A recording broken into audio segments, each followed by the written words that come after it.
Just for you guys, the hitting just kind of seemed like it was. I guess there was one thing you didn't score, but it just seemed like it was going all night. It just seemed kind of contagious from one guy to the next. Yeah, I mean, the game's filled with momentum, and I think after Sunday we really carried it into today. Yeah, I would say it's contagious. Especially, it's a lot easier to hit with runners in scoring position. The pitchers aren't as aggressive. Sometimes they either make a mistake or don't throw it over the plate, and that makes hitting a lot easier for sure.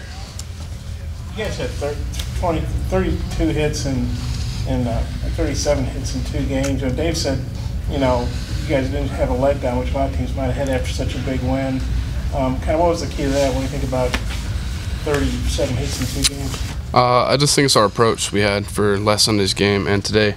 I mean, we took batting practice for the game, and our approach was just stay through the middle, right side, just gap to gap, basically. And I thought we did a great job last Sunday against Vandy, and especially bringing it back to today, especially after a big game like that.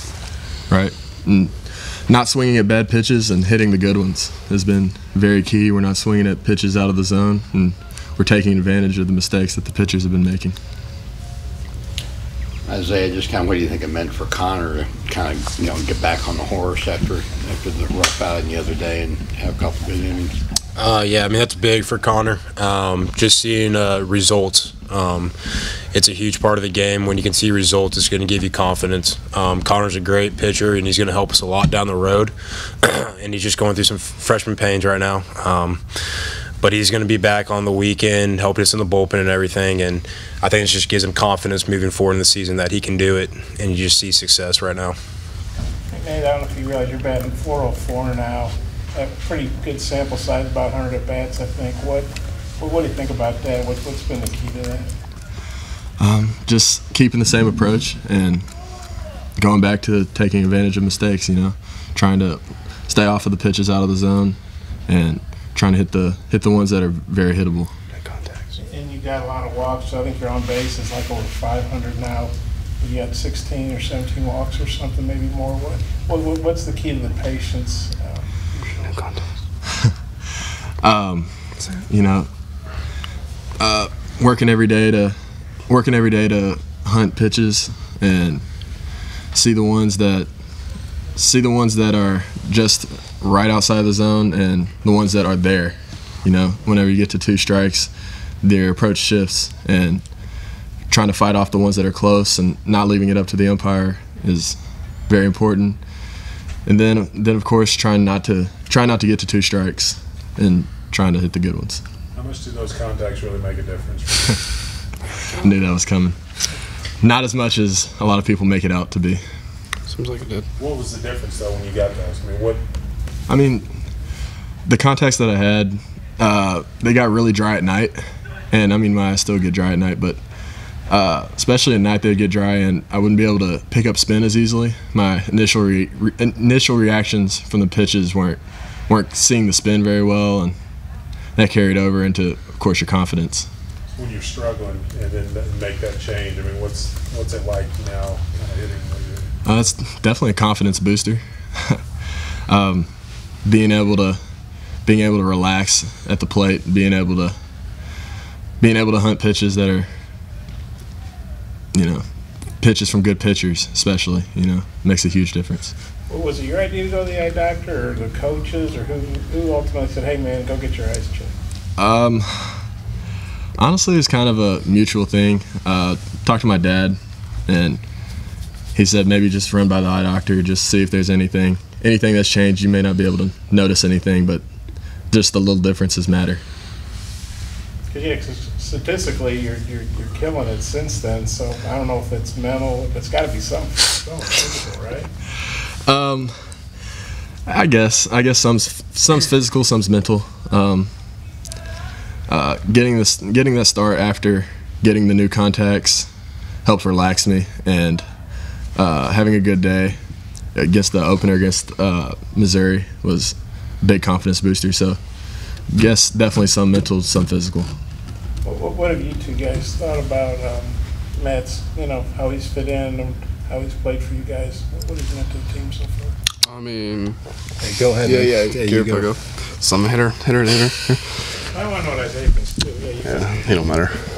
Yeah, you know what to answer. No, but he's definitely fitting really good for us, especially after losing our DH last year that had probably over 500 SEC at bats. Goodheart went to JUCO, excelled there, and he came in here this fall, did amazing. Started off really hot for us beginning of the year. Kind of struggled when he got new contacts and blew up. I don't even know if he's got out in the SEC more than like 2 or 3 times, honestly. But happy he's on our team, I can tell you that.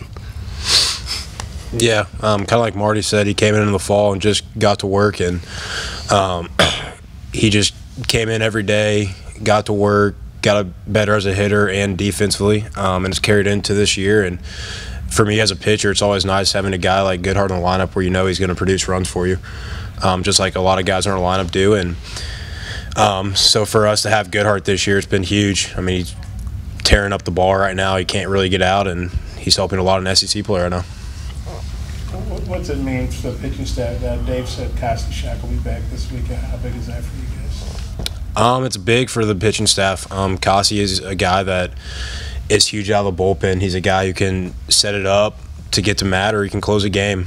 He's got electric stuff, and he just has a lot of confidence this year, and he's poised, and he's mentally there this year, and he's been helping us all year, and he's going to get back on the mound and keep doing what he's been doing all year.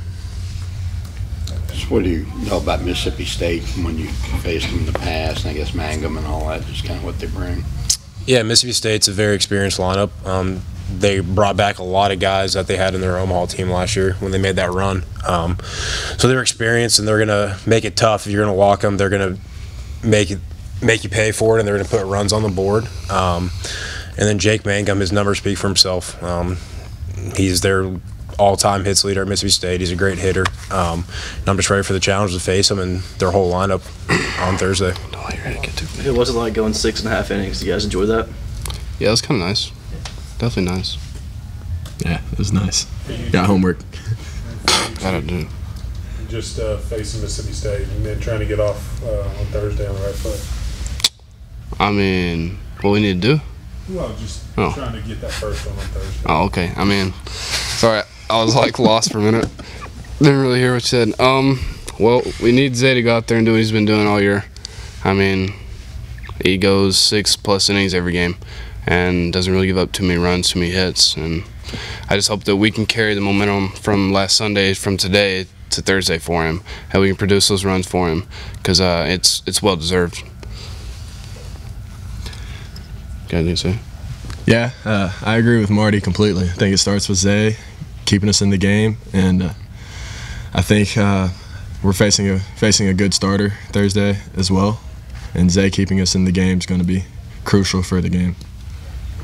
Man, Dave said he talked to your dad about when you were in high school, maybe the feeling was you'd benefit from a year at JUCO, maybe weren't quite ready for the SEC.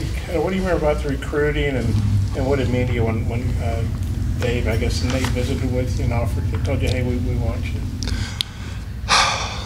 I had originally committed to San Jack. I guess it was in November my senior year. So you can do a dual sign where you sign with the NJCAA and NCAA and go to an NCAA school. So after I had signed with San Jack, I went to a camp up here and talked to them, and said that they wanted me, but a year or two at a junior college could probably benefit me, and then also allow me more playing time. I may not get all the innings that I want my freshman year, but if I go to a junior college, I may be able to get quite a bit more innings, and decided to go to the junior college route, and I'm glad I did. And I know your dad's not coaching anymore. What's he doing now? He's not doing a whole lot. He gets bored. He's taking care of my little sister, and he goes and watches a lot of baseball, the high school, and then Southern Arkansas University is just right down the road. He goes and watches them where he used to coach, and he's been up here almost every weekend that we played at home too. He gets a little bored, tries to find things to do throughout the week. What's it been like for you moving up to the 3 hole? That's not a huge difference, I don't guess. I mean, hitting's hitting, whether it's the 3 spot or the 9 spot or the leadoff spot. It's just going up there with a good approach. One more question.